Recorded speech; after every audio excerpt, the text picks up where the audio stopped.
Buon pomeriggio amici di Angolo Nerazzurro, bentornati sul canale, buona vigilia di Natale a tutti. Andiamo a vedere le ultime in casa Inter con la dirigenza impegnata a monitorare il calciomercato, c'è uno spiraglio che potrebbe portare a palestra, c'è un nome nuovo accostato all'Inter, è quello di Dragusin, difensore del Tottenham. Andremo anche a vedere come potrebbe sbloccarsi il mercato in entrata dell'Inter, mercato che però potrebbe vedere anche qualche partenza. Andiamo con ordine, naturalmente vi ricordo anche un bel like al video, iscrizione al canale, operazioni semplicissime che però danno un grande supporto, in più poi se regalate anche un hype aiutate il video ad essere proposto maggiormente. Iniziamo innanzitutto dalla situazione legata al difensore centrale. L'Inter naturalmente è attenta ad eventuali opportunità di mercato.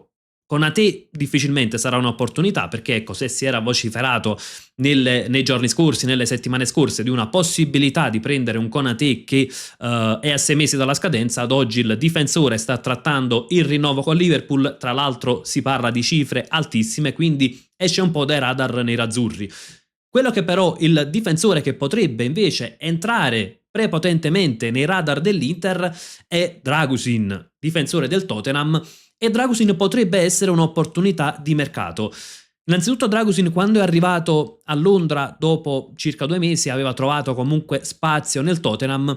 Il problema è stato che nel gennaio 2025 ha subito un infortunio serio, la rottura del crociato, praticamente è stato 11 mesi lontano dal campo, oggi ha recuperato, però insomma nelle gerarchie del tecnico del Tottenham è un po' dietro Dragusin ed è un calciatore che può richiedere spazio. Le parole della gente lasciano pochi dubbi.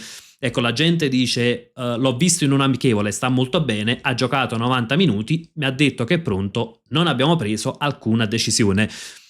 Parla di un interesse anche dalla Premier, però da un club più piccolo del Tottenham, e dice in quel caso poi preferirebbero un'opzione in Serie A. Dice ha sentito Chivu per fargli complimenti, non hanno parlato di Dragusin, però comunque sottolinea il fatto che dopo 11 mesi lontano dal campo il suo assistito non vuole stare altri 7 mesi senza giocare, praticamente indietro nelle gerarchie, e quindi se dovessero decidere di andare via a gennaio causa poco spazio, l'Inter sarebbe una di quelle opportunità. Ecco, testuali parole, dice io nel caso decidessero di trovare una soluzione per giocare di più fino all'estate, lo comunicheremo e magari mi chiamerà anche Chivu. Naturalmente ancora 4 anni di contratto al Tottenham. Qual è la richiesta della squadra londinese?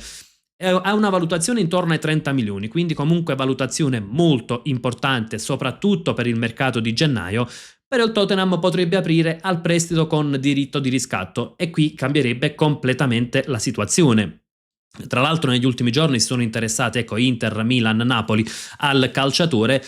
Sicuramente all'Inter servirebbe tanto un difensore come Dragusin, comunque calciatore giovane, calciatore che comunque ha già esperienza, quindi potrebbe essere un calciatore da prendere a gennaio con la formula, appunto con un prestito con opzione, poi magari riscattarlo in estate e fare quell'upgrade che si richiede alla difesa, una difesa che comunque il prossimo anno avrà bisogno di un intervento, vista la partenza ormai quasi certa a fine contratto di Acerbi, è un De Vrij che addirittura potrebbe partire anche in anticipo, perché come si era vociferato, come ne abbiamo parlato anche negli ultimi giorni, della possibilità di andare via a gennaio, addirittura il Mundo Deportivo, quindi quotidiano vicino alle vicende del Barcellona, associa il nome di De Vrij proprio al club catalano. Il Barça che starebbe cercando un difensore con esperienza dal costo ridotto, ecco che entrerebbe in lista anche Stefan De Vrij. L'Inter comunque dal mio punto di vista lo terrebbe volentieri, se non dovesse arrivare un altro difensore lo terrebbe volentieri fino a giugno, rappresenta comunque un'alternativa affidabile. Naturalmente discorso che cambia completamente se dovesse sbloccarsi una delle altre piste, tra cui come detto proprio quella di Dragusin. Per quanto riguarda invece il quinto a destra, anche lì l'Inter è sempre attenta a monitorare il mercato. È una situazione particolare quella del quinto, perché oggi serve un'alternativa a Dumfries, anche perché Denzel Dumfries sarà fuori fino a marzo inoltrato causa operazione, Luis Enrique, come abbiamo detto più volte, non dà garanzie, però occhio perché poi in estate potrebbe esserci bisogno del sostituto di Dumfries, perché su Dumfries c'è l'interesse del City e ricordiamo che c'è la clausola a 25 milioni, quindi insomma per un club della Premier, per un club come il City non sarebbe un grosso problema, ecco, pagare la clausola e portare via Dumfries. A proposito di questo, ci sarebbe uno spiraglio per Palestra. In realtà, il Corriere dello Sport riporta uno spiraglio addirittura già per il mercato di gennaio. Come sappiamo, Palestra è dell'Atalanta e in prestito al Cagliari. Per interrompere appunto il prestito ci sarebbe bisogno dell'ok del Cagliari.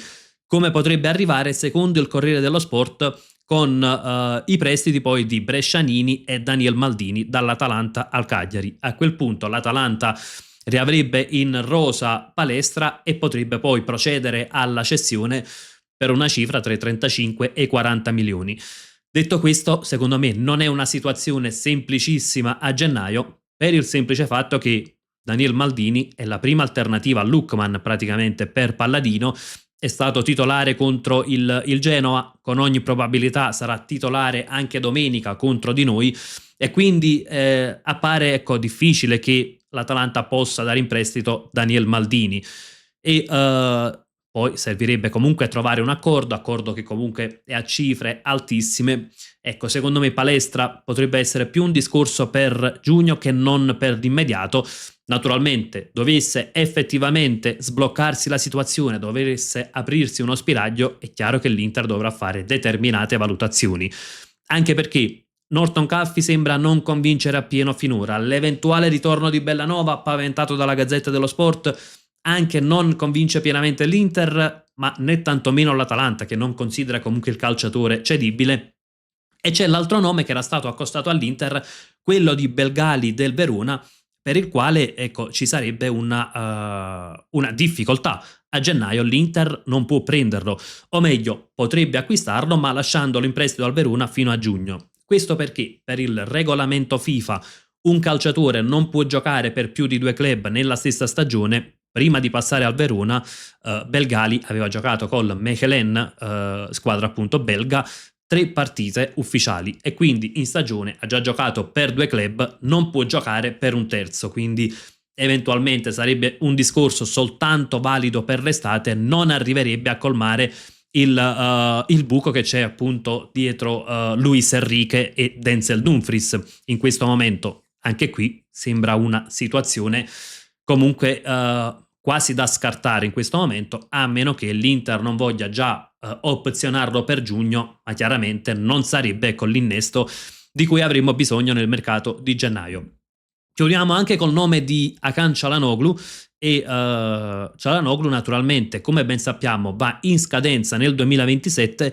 Sono mesi in cui bisognerà prendere delle decisioni, perché ad oggi non si è parlato di rinnovo e se non dovesse arrivare in estate è praticamente certa la partenza del centrocampista turco. Questo perché a 12 mesi dalla scadenza l'Inter proverà a monetizzare innanzitutto per non iniziare la stagione poi con un calciatore che va in scadenza e che a gennaio potrebbe già firmare con un altro club, e poi l'eventuale cessione sarebbe una plusvalenza completa.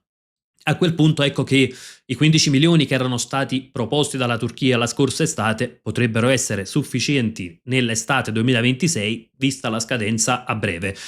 Dal mio personale punto di vista, io valuterei il rinnovo di Çalhanoğlu per almeno un ulteriore anno, quindi spostare la scadenza dal 2027 al 2028. Questo perché ad oggi l'Inter non ha in rosa un regista di ruolo.